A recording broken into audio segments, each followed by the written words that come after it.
So thank you all for coming. Many of you in the room probably already know this, but since it's being recorded, I should say I'm William Baude. I'm an assistant professor here at the University of Chicago Law School. And the goal of this talk is to try to say something new about originalism, improbable though that may be. So right now, arguments about originalism have become somewhat intractable. Like they're at a standstill. And these arguments tend to take one of two forms. You may have heard bits of them before. One form is conceptual. So these are arguments about whether originalism is inherent in the nature of language or in the nature of written constitutionalism. The argument often goes it just is sort of part of interpreting to try to figure out what the people who wrote the text meant when they said it. If you're doing something else, if you're not trying to get at what they meant, you're not really interpreting, you're not really reading. That's just what interpretation is. That's the argument. Then there are responses that say, oh, come on, haven't you ever read a poem? Sometimes you read things in a way that's more complicated, that's different. And then there are responses back and forth. You can imagine how these arguments spiral into nowhere. The other form are normative arguments about originalism's ability to serve some other value that we all care about. Maybe that's restraining judges, maybe that's protecting liberty, maybe that's just promoting general welfare in a kind of cost-benefit sense. You've probably heard that around here.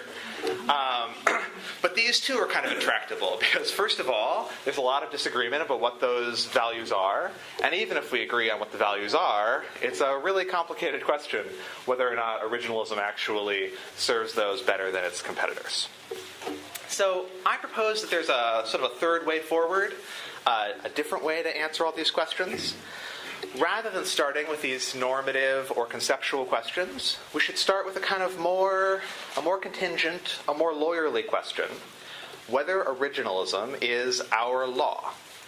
And I mean that in a kind of positive, descriptive sense. If you just look at the law that's created by our shared social practices, by what our courts do, by what we the people do, maybe that actually produces something about originalism. Maybe that produces a better way to understand why originalism should be binding in this country. Now, hopefully, if you're following, you're looking at me like I'm a little bit crazy. There are maybe two originalists on the faculty of this law school. One of them is right in front of you. There are only two originalists on the Supreme Court, Justice Scalia and Justice Thomas, right? So how can this kind of wacky position be the law for all of us? Well, maybe it's not quite so simple. Justice Kagan was here recently. During her confirmation hearing to become a Supreme Court justice, she said, we are all originalists. That there is actually an important sense about how we understand the Constitution together that makes us all originalists. That's Justice Kagan, not Justice Scalia, not Justice Thomas. More recently, Justice Alito has also said that he's a practical originalist. That you take the Constitution, that it means something, that meaning does not change, although some of its provisions are broadly worded. And that, again, originalism is the practice of all of us. So I think Justice Kagan and Justice Alito are right. Let me explain how that can be by trying to answer three questions. What is originalism? Is it our law?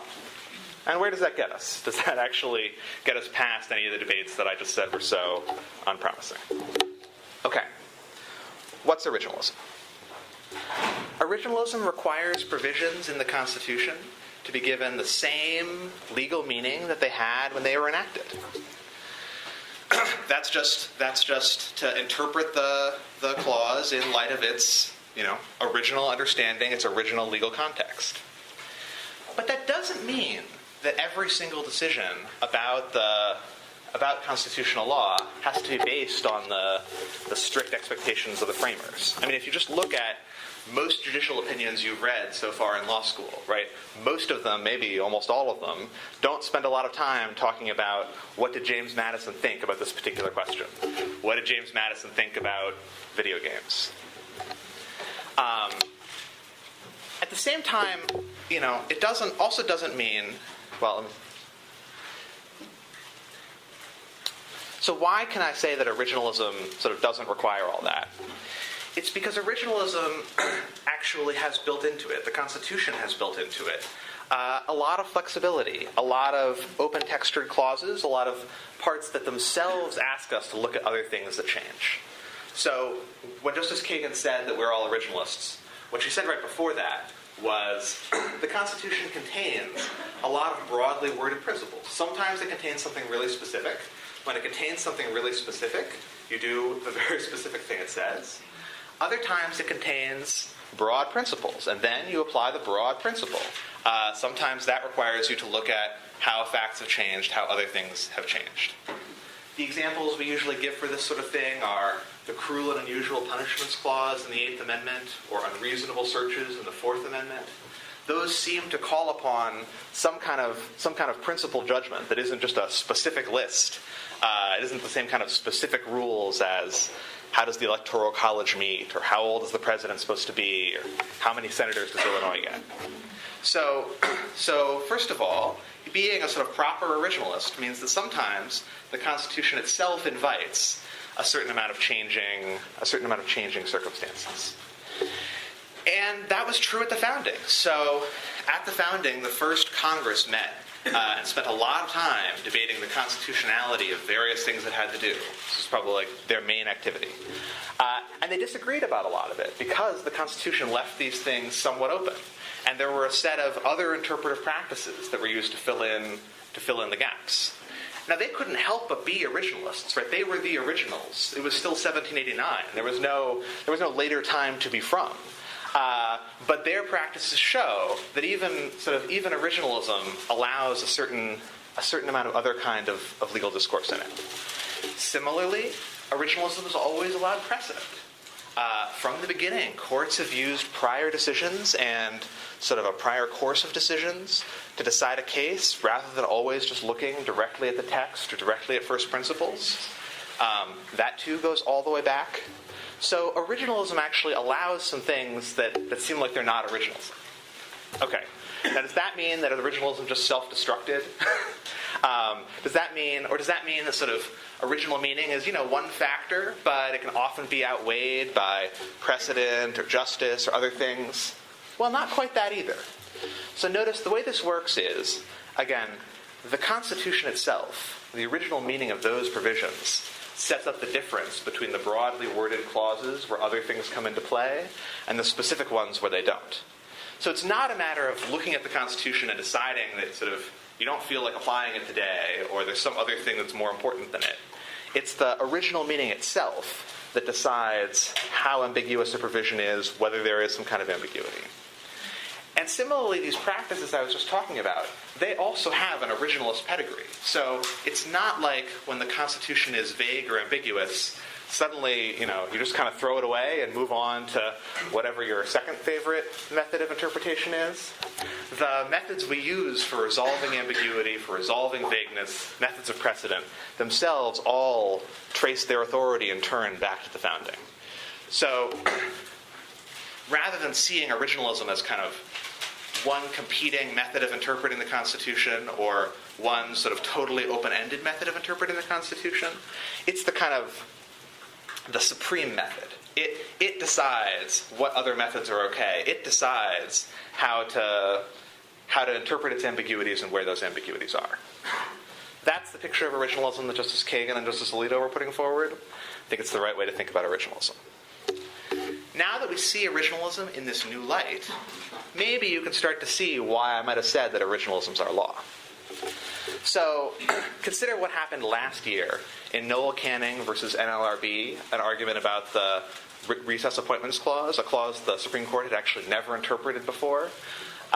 So because the court had never interpreted it before, judicial precedent was sort of off the table.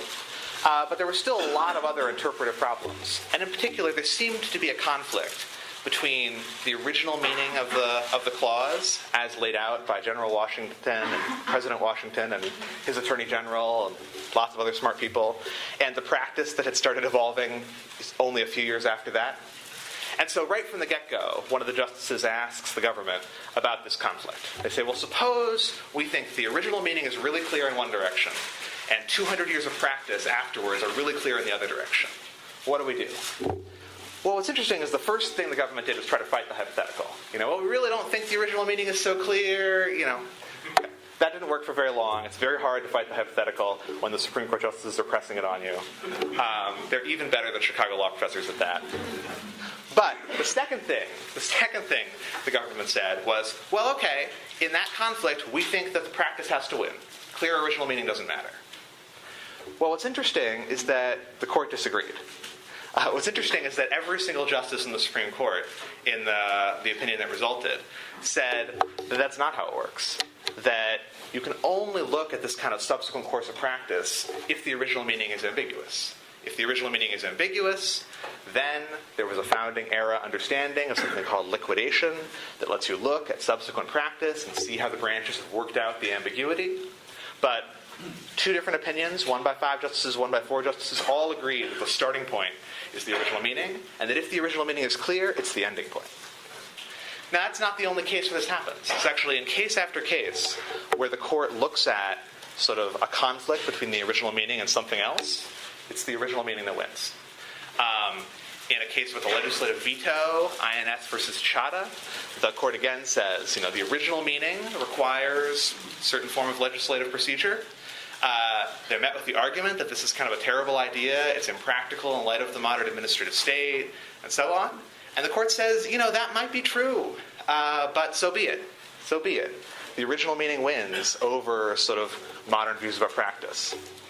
Same thing happens in the case about gun control, the Second Amendment, District of Columbia versus Heller. Again, the court finds there's an individual right to keep and bear arms. Again, the court is met with a response from the dissent that this interpretation will cause people to die because gun control laws save lives. And the majority doesn't say, oh no, we don't think so, we have some studies that go the other way. They say, that may be, we don't care. The original meaning of the Constitution takes off the table the question of whether or not this right is a good idea, they say. And there aren't cases going the other way. There aren't cases where the court says, well, the original meaning requires this, but it's just a terrible idea and we're not going to do it anymore. Same thing happens when original meaning conflicts with precedent. There are all sorts of cases where the court will reject a line of precedents because the original meaning has just gotten too far from the original meaning. Those cases were wrong the day it was decided. Over and over again in these cases where different methods conflict, it's originalism that wins. Now, there are a lot of cases where the court avoids the conflict. There are a lot of cases where the court says, here the original meaning is not so clear, here it's ambiguous, here we can look at other things. And there are lots of cases that people think of as not being very originalist, whether that's Brown versus Board of Education or Blaisdell, a case about the contract clause, sort of the litany of sort of anti-originalist cases go on and on. But when you actually look at them, when you look at the cases that sort of today remain our important canonical cases, all of them have this same pattern. All of them actually never reject the clear original meaning of the Constitution. So Brown is the sort of classic example, and the first several pages of Brown begin with the original meaning of the Constitution. And they say, we called for a special re-argument on the original meaning of the Constitution. We've worked through it. We've decided that the original meaning is ambiguous for a set of reasons about what the provision originally meant and what things have changed since then. And because it's ambiguous, we're going to proceed to some other methods of interpretation. But it's exactly the same structure. Originalism sort of remains as the entry point, the top, the supreme method of interpretation. And when you sort of consider all these cases in light of the bigger picture, in light of the fact that our Constitution is still sort of written as if it were an originalist Constitution. It has the old date on it. It has the old signatures on it. The amendments that it has accumulated are the ones that are permitted by its own processes. We carry that around. We print it in the back of the textbooks. We act like it's the law in the way it says. When you consider the sort of way legal interpretation works more generally, that in general, sort of legal provisions are enacted, and then they stick around until they're changed through the same procedures. When you look at those sort of bigger picture facts and the specific way that originalism is used in the courts, especially the Supreme Court, the best picture that emerges is that originalism is our law, in just the sense Justice Kagan said. She was right. It's not just one practice among many. It's not just one way of interpreting the Constitution among many. It's first among equals, right? Okay. So now where does that get us? If I'm right about all this, I think it moves things forward. It changes the terms of the debate in a subtle but important way. Judges are not just they're not just law professors in black robes, right? Judges have a duty to apply the law. That comes from a couple of places. The most obvious one is the oath. When we give a judge all this power, judges have the power to take away your liberty, to take away your property, to rule away all your legal rights, to decide whether or not you can be put to death, right? Things that normal people can't do. In exchange for that power, judges make a promise to obey the law, to stay within the terms of the law as they find it. That's an important duty. And now I know that a lot of the time the law is ambiguous or vague. A lot of the time the law leaves judges a certain amount of discretion. Sometimes there are big fights on what the law is. I'm not saying a mechanical process or it's like umpiring. But whatever the bounds of that law are, judges promise to stay within it, not to themselves be the agents of legal change. And again, that promise has a kind of important democratic element to it. If judges were the agents of legal change, we'd probably think a lot more carefully about all the powers we give them and the fact that the only people who really review their decisions are in turn other judges, right? So that's the duty, that's the framework a judge sits within. And it makes this question about originalism's legal status really important for them, right? If originalism is the law, and judges have an obligation to obey the law, then judges have an obligation to be originalist in this sense. Not to use methods that are outside those bounds, not to disregard the original meaning of the Constitution to the extent we know what it is. And that, I think, may change a lot the questions about, is originalism inherently true? Is originalism the best way of interpreting the Constitution, right? Maybe originalism's not inherently true. Maybe there are lots of other ways to do it. And if you go look at French constitutional law or Israeli constitutional law or even the Illinois Supreme Court, you'll see other ways of interpreting constitutions. But that doesn't matter so much if originalism is our way of interpreting the Constitution. If it's the one we currently have. Same thing with the normative questions, right? Maybe various professors in this law school can devise a better way of interpreting the Constitution if you were starting out from scratch. Maybe you wouldn't have judicial review at all. Maybe you would have it, but subject to a totally different set of principles. But again, if originalism is ours, if it's the starting point, then the question is not just, are those ways better, right? But are those ways so much better that they're worth overthrowing the system we have? Maybe. And who should be the one to decide that? In particular, should a judge alone be able to say, well, I don't like the law. I'm going to apply this other one that seems better, despite the promise I took? I think the answer is no. So there are lots of limits to this. I don't mean this to sound as much of a conversation ender as I may have just made it sound. Obviously, there are lots of moral questions that go into being a judge. Sometimes judges really do decide that something is so important it's worth breaking their promise to uphold the law. It's happened in abolition times, in debates about the rule of slavery. You can imagine lots of other places it's happened. Maybe that's right. Maybe originalism is so bad that it doesn't matter that it's the law and it's time to break off the chains and have a revolution. But that should be the terms of the debate. Is it really that bad? And similarly, when I say that originalism is the law, that doesn't mean it's going to be that way forever, right? The scary but exhilarating thing about thinking about the law in these terms is that it has nothing to do with the dead hand of the past, right? It's not about the Constitution itself or the framers sort of reaching up and forcing us to follow their law, right? We can stop anytime we want. We overthrew the Articles of Confederation to create the Constitution. We overthrew British law to create the Articles of Confederation, and so on. But until we do stop, originalism is the law we have, and it structures the question about who should be in charge of legal change. And with that, I would love to get questions.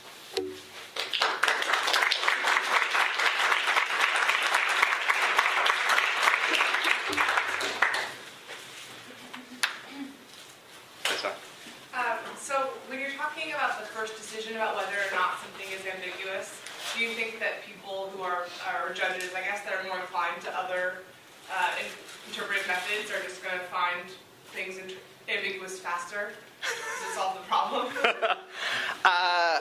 Maybe. So there are two different ways that might be true, right? So maybe judges are dishonest, right? Maybe judges who don't like the original meaning, or who don't like this whole originalism thing, but they feel like they've got to sort of pay a little bit of homage to it. Maybe they just sort of like quickly pretend to look at originalism and then find it ambiguous and move on. Maybe I'm naive. I guess I'm a little more optimistic than that. I do think that often they actually are trying, and these arguments are falsifiable. I mean, they have to deal with the materials. They're often briefed. They're often looked at, et cetera. So I'm not sure about that, but that's one possibility. The other is that, of course, that people who don't think about the history or the text of the Constitution very much may just find things ambiguous because they haven't thought about it very much, right? There are a lot of legal provisions. This is not just true about constitutional law, where you first pick up a statute and you're like, who knows, right? The first time I looked at the Administrative Procedure Act, I was just like, man, that's a lot of words. Not really sure how they all interact or what they all mean, right? But that's not real ambiguity, right? The question is whether it looks ambiguous after you've studied it, after you've gotten arguments from the lawyers, after you've looked at it in context. And one thing that's become more and more true, I think, is that those arguments are much more likely to be before judges than they were before. So whereas it maybe used to be easier to say, well, pick your clause, who knows? Now, actually, we know a lot. There's a lot of scholarship, there's a lot of briefing, a lot of people have done some of the work. So I do think that makes it a little bit less likely. I'm curious kind of just about, it sounds a little bit cyclical that, judges are doing originalism, and therefore originalism is law, and therefore judges should do more originalism. Well, if judges weren't doing originalism, then therefore originalism is not the law. So isn't it just like a cycle of depending on, descriptively what we define what judges are doing, insofar as if they stop doing originalism, then it's no longer our law, then they shouldn't do it anymore, right? Yeah, so yes, there's a cycle, although I think it's not a totally unstructured cycle, right? But this is how common law works, right? There are common law rules for all sorts of things, right? You've taken classes on them, and the common law rules come from practice, and then the idea is that the parties are obligated to adhere to the practice, and the courts are supposed to apply the practice, and so there is a sort of circularity to it. That's kind of the nature of convention. But it doesn't necessarily mean that each individual member of the system is kind of free to do whatever they want. Like a judge can't just say, well, it's my practice, so I'm going to practice this way. So think about as an analogy, something like the rules of grammar, right? So to some extent, the rules of grammar, the rules of English are a question of just how do we speak, right? We don't speak the same way we did, or the same way our ancestors did, or in Middle English, or even in the founding era. Linguistic practices can change over time. But no one of us has the power to change them, right? If I just got up here and announced that I was going to speak in a new way, I was going to use words in a totally different sense, or swap all my periods and commas just because I thought that was better, right? That doesn't become a rule of grammar, and in fact, you could say I was not speaking properly. There's a sense in which I'm really not applying the rules of grammar. Now, I don't have an obligation to apply the rules of grammar the same way a judge has the obligation to apply rules of law, but that's sort of important. So it does mean that our practices can change. I mean, it does mean that this is sort of why conversations about constitutional meaning are so important, is that over time and over generations, things really can move. And if they move enough and stick, so that some different practice becomes our law, then indeed, that one is the new one that has sort of presumptive authority and presumptive meaning. It's just that it changes the way some members of the community are supposed to think about their relationship to it. Yeah? So beyond just ambiguity, with the principles that, like unreasonable searches and seizures, where there's a bunch of different sort of levels of particularity that you could interpret that principle from an originalist perspective. Can you speak just a little more about the originalist tools for deciding which of those levels of specificity is appropriate? Yes. So this is it's a great question, right? So a recurring problem in interpreting any legal text, and especially the Constitution, is the level of generality. So you can sort of understand something like unreasonable to mean the lowest level of generality, right, would be every specific thing anybody actually thought about it meaning. And the highest level of generality, I don't know what that would be. We'd say unreasonable is a kind of thing that's bad, and so this is bad, and therefore it's unreasonable, or whatever that would be. And there's a lot of possibilities in between. So the best way, and I think there's a consensus about this among originalists, to think about that, is to ask, here's a piece of circularity, what was the original level of generality? Because, again, they can be written at different levels, and so we want to know which one it was written at. And that seems like it's going to be really hard to figure out, right? How do we know exactly what level of generality it's written at? But it turns out to be something that people often talked about when they were framing constitutional provisions and when they were sort of talking about how they'd apply. Because when you frame something at a high level of generality, like equal protection, right? People who oppose it will often say, well, whoa, what's that going to do? What will its implications be over here? What will its implications be over here? And then the proponents often explain, well, here's how we think about this provision working. So in terms of the equality provision in the 14th Amendment, which is just an example I was reading about recently, there was a lot of debate about, well, how are we going to decide what's equality? We all know it's supposed to ban things like the black codes, but how does it apply to other kinds of caste systems? How will it apply to this? How will it apply to that? And then the proponents would say, well, we understand equality to mean roughly an anti-caste principle, and that if those things are analogous to these things in certain ways, they'll also be unconstitutional. So they were sort of actually describing a kind of mid-level of generality. Unreasonable has a little bit of a debate about whether unreasonable meant something like contrary to the common law as the level of generality, or whether it meant something a little bit higher, whether it meant, just sort of contrary to the judge's judgment using the kind of unreasonableness standard they use in tort law and so on. So that's an example where the exact original meaning is a little bit ambiguous. But again, there are trying to be people talking about this. And that's maybe the self-serving lesson of this whole project, is that to figure out the original meaning of a lot of these clauses, you have to do the work and dig into a lot of the original sources and try to understand what the debate was. But that's sort of how it goes. Yes. I want to know how originalists try to find this original meaning from the documents. Because I know Scalia really hates the history documents, public choice theory destroy the Congress is a day, not an it, things like that. So if the Constitution is a compromise, how can we know which views should be prioritized? Yeah, so I don't share Justice Scalia's categorical rejection of legislative history, and I think actually most originalists probably don't. Even Justice Scalia, as many people like to gleefully point out, right, is willing to look at the surrounding debates when figuring out the meaning of a constitutional provision. So how do you figure it out when there are multiple views? Well, first of all, again, often the multiple views can actually come together about stuff. So the Constitution was fought over a lot about whether to ratify it. And so there were a lot of fights between the Federalists and the Anti-Federalists that would, the Federalists would say, or the Anti-Federalists would say, we hate this provision because it will do X. And sometimes the Federalists responded, no, it won't. Right? So now we have a disagreement. We have to decide whose views to prioritize. But a lot of the time, the Federalists would say, yeah, it will do that, but it's not going to be so bad. So when you have those kinds of disputes, right, then actually you have a lot of agreement. So there's actually, first thing is there's a lot of agreement. Now, in the areas where there's disagreement, for the most part, sometimes you can look at those disagreements and tell that some of those arguments are really bad, and some are really good. That's a kind of legal interpretation that goes on there. But most of the time, that's where these other devices come into play. So that's sort of where the example of the first Congress comes in. The first Congress debates the meaning of various constitutional provisions. They disagree. If they disagreed, if they didn't know the answer, and there were sort of two reasonable views, then originalism just can't provide you one single answer. Because again, they were the originalists, and if they had two choices, then so do we.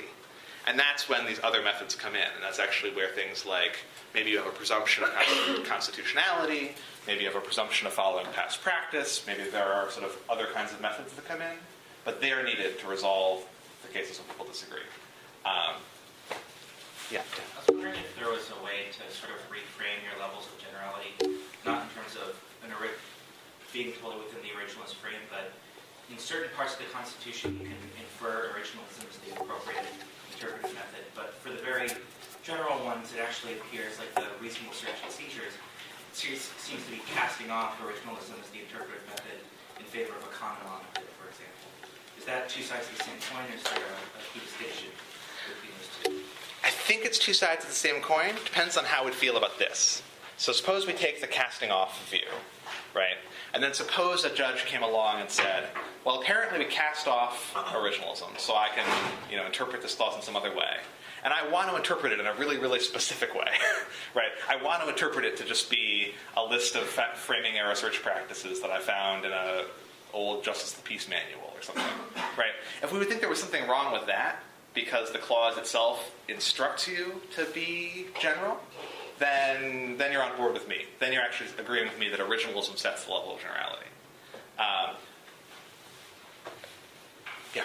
So I think one of the things that makes the debate about originalism sort of intractable is that a lot of people perceive it as a proxy war for controversial social issues between conservatives and progressives. And I'm wondering what implications your view has for the fact that a lot of times what people seem to accuse one another of arguing for is either for or against affirmative action or changing the definition of marriage or when personhood rights attach, etc. So I'm curious if the fact that originalism is our law, does it do anything to the legitimacy of that proxy war paradigm for originalism? That's interesting. So the way I'm thinking about it, and originalism is our law, originalism is a method, it's not a list of results. So done properly, you don't necessarily know what's going to emerge, whether you're going to get everything out of originalism that you hope for, that you want. So in that sense, it suggests that it's not right, at least for judges, to think about things from the back end forward. To say, well, I know I want, no gay marriage, no affirmative action, and to strike down federal labor law. What method gets me that? Right? That would be the wrong way for them to do it. It's like when you do your biology homework by first figuring out what the curve is supposed to look like and then pretending to do the experiment so it produces the data. Nobody ever did this, I'm sure. So that, in that sense, it's illegitimate. There's this, I don't know if this is where you're going, but there's this other sense, though, part of what lets originalism be our law, I think part of what's let it sort of go on for so long, is the fact that it makes room for a lot of these kinds of debates. That it kind of structures the kinds of arguments people otherwise want to have about constitutional meaning. So I do think there's some kind of relationship there. But to some extent, results-oriented adjudication is the opposite of legal reasoning. Yeah. So my question kind of gets back to Kevin's a little bit. I'm wondering why what judges currently do should be the definition of our law as opposed to what judges are required to do. So to give kind of a plain example, you can imagine a constitution that says the method of interpretation will be X, but then 200 years later, the dominant method of interpretation is not X. Why is it that not X is now our law rather than what the Constitution requires? Yeah. So the premise of this paper and this talk is a certain kind of, in jurisprudence, called legal positivism. And sort of modern legal positivism includes this idea that law is necessarily defined by the kind of conventions we have today, modern social facts. Why that makes sense and how we should think about the interpret it clause, here's an example. So there actually are constitutions that contain clauses that say how to interpret them. For example, the Constitution of the Confederate States of America says that it is the supreme law of the land of a bunch of states that are currently part of the Union, right? But we all know, right, that judges are not supposed to follow the Confederate Constitution, even though it says so. Even though it contains an instruction saying, apply me. And even though it came after the real Constitution. So you might think it supersedes it. Now, why do we all know that? Because the Confederacy lost the Civil War. The United States is the real government here, as a matter of sort of our current practices. So there's a sort of interaction sometimes between the document and the modern practice, but it's got to be modern practice that decides to keep the document and that decides to obey it. So at least at sort of one stage, it has to be today that we decide to keep using the old Constitution rather than something else.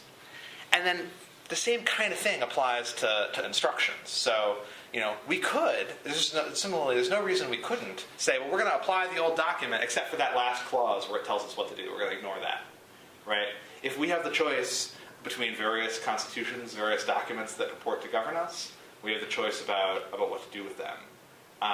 And that's why there's got to be some piece of the modern practice that matters. Yeah, Elizabeth. So if we think of originalism as defining sort of the perimeters of our constitutional debates, I was wondering then, how do we deal with areas of constitutional law where we've probably sort of broken the perimeter? And then also sort of how you deal with then precedents that sort of have gone beyond that. So when you talk about Noel Canning, you've got sort of an original meaning, and then you've got years of executive branch practice, but then how do you deal with an original meaning and then sort of years of precedent that maybe goes beyond sort of that original perimeter? So what the court says and what I think and what James Madison says, we're all in happy agreement, is at least for a lot of the kinds of practice, that the perimeters do sort of define the limits of how much you can move around. So the idea behind this kind of ambiguous text and then look at practice is that the text has some zone of ambiguity, some perimeter, and then practice could be anywhere in here, But if the practice gets way outside even the bounds of the text, then it's time to rein it in. Then it's sort of abridged even in ambiguous text. And you see that even with these broadly worded things like reasonable. Like there are some things that are just can't be reasonable under any interpretation or under any originalist interpretation. Precedent might be the one exception. So precedents do sometimes seem to maybe go outside the bounds, like the perimeters, and we still stick with them.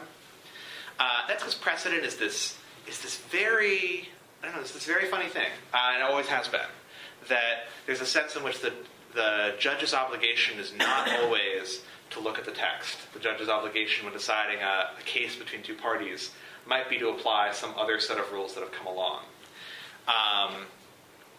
I actually think of precedent somewhat like waiver. So in the sense of, if you bring a case and just there's a constitutional issue but nobody brings it up, right? The judge is allowed to just ignore it, to apply the statute even though the statute is totally unconstitutional.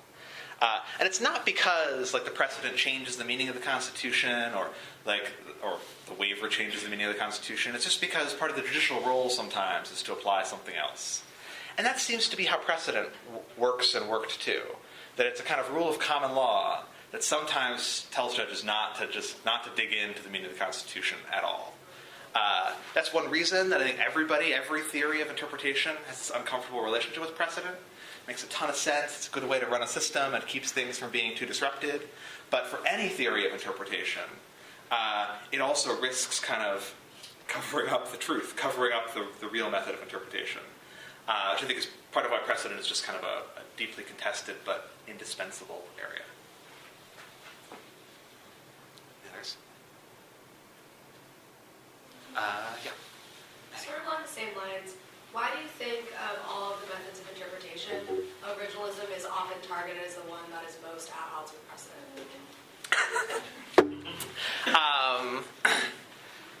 So I'm not sure that was always true, right? So there have been times when people talk more about sort of certain kinds of judicial ambition, judges kind of making good policy, and one of the big complaints is that they're breaking bounds of precedent. But let's grant the premise. I think two reasons. So one, it's just a lot more clear that it's easier to see the conflicts between originalism and precedent. So if your method of interpretation is based on something like the current social norms of the community or doing something reasonable in light of kind of the facts and circumstances, it's just a lot more easy. It's just a lot easier to kind of merge yourself with precedent to avoid having to come into any sharp conflict with it.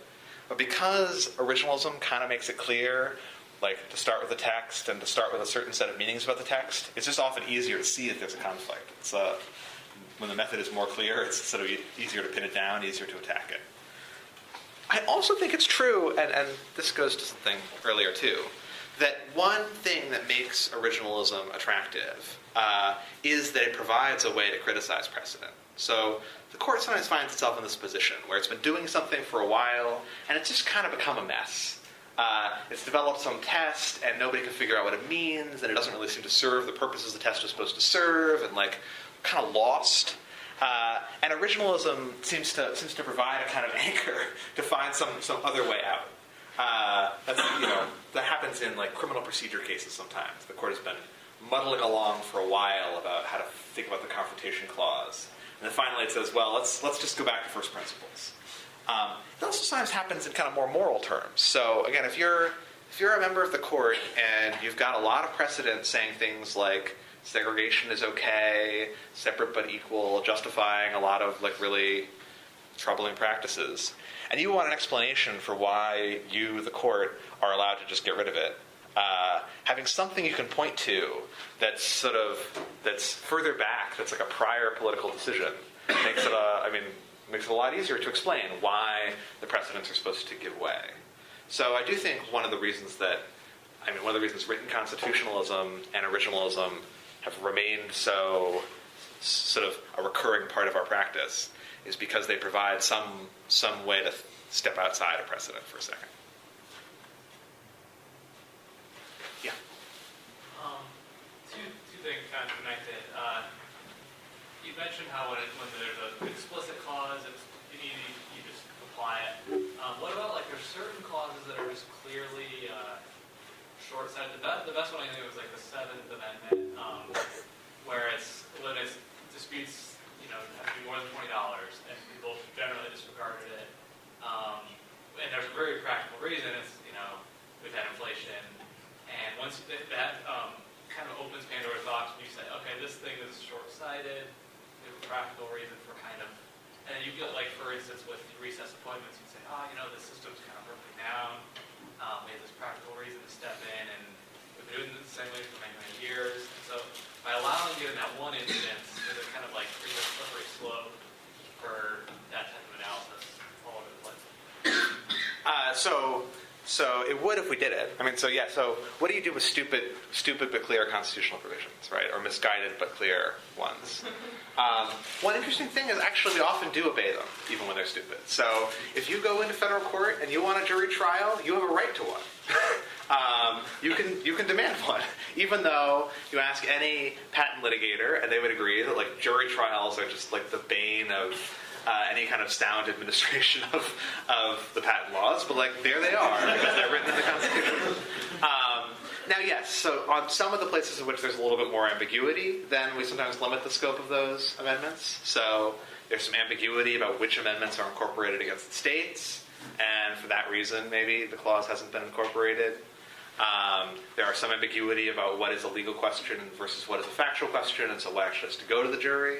But actually, like, even those amendments get followed. Or, I don't know, the Electoral College, right? Kind of a weird way to run a presidential system compared to something like the popular vote or many other things. But, like, every 4 years, there we go, we do it again, right?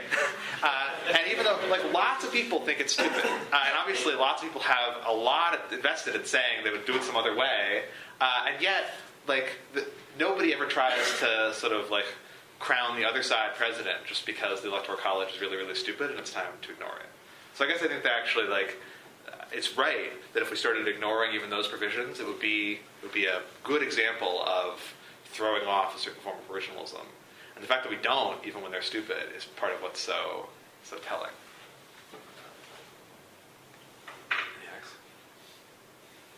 Yeah, back.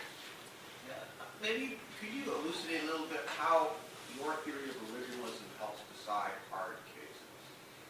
Take capital punishment. Sure. So I will say, hard cases are hard. So I happen to have read a lot of the research on sort of the Eighth Amendment, so I think I can do that as an example. So, capital punishment, presumably the main question is whether it's cruel and unusual. There is a certain kind of, I'll say, simple-minded originalist argument that goes, well, look, if you read the Fifth Amendment, it mentions death. It mentions people being deprived of life and it mentions being put twice in jeopardy of life. And that shows that they anticipated capital punishment, they knew about it, they must have been okay with it, so it can't possibly be unconstitutional. That argument's wrong. The fact that the framers thought that there would be capital punishment, even, wanted there to be capital punishment, doesn't alone mean that it's never cruel and unusual, because we have to know what kind of test, what kind of changing circumstances they baked into cruel and unusual. Probably, the best answer seems to be that at least the word unusual is supposed to refer to some kind of common usage. And so the cruel and unusual punishments clause says any new punishment, any punishment we haven't been doing for a while or have never done before, has to be less cruel than what we've been doing instead. It sort of operates as a one-way ratchet. So in places where they don't use the death penalty and haven't used it for a long time, the death penalty might be unconstitutional. I mean, depending on whether death is worse than prison. Most people think death is worse than prison, although actually not everybody agrees, so that there'd be a little bit of a question there. But probably the answer would be that in jurisdictions that have stopped using the death penalty for a certain period of time, probably a couple of generations, the death penalty becomes unconstitutional over time. But in jurisdictions that use it all the time, then even though it's cruel, even though it may well be cruel, it's not unusual, and so it probably remains. That would be how I'd say is sort of the right way to approach that analysis. Now, obviously, there are lots of steps in there that individual judges could disagree with in good faith, right? So some people think that unusual might have a more specific meaning or a more general meaning. Some people might think that come up with other ones. But I think that's the right way to think through, say, that kind of part of the case.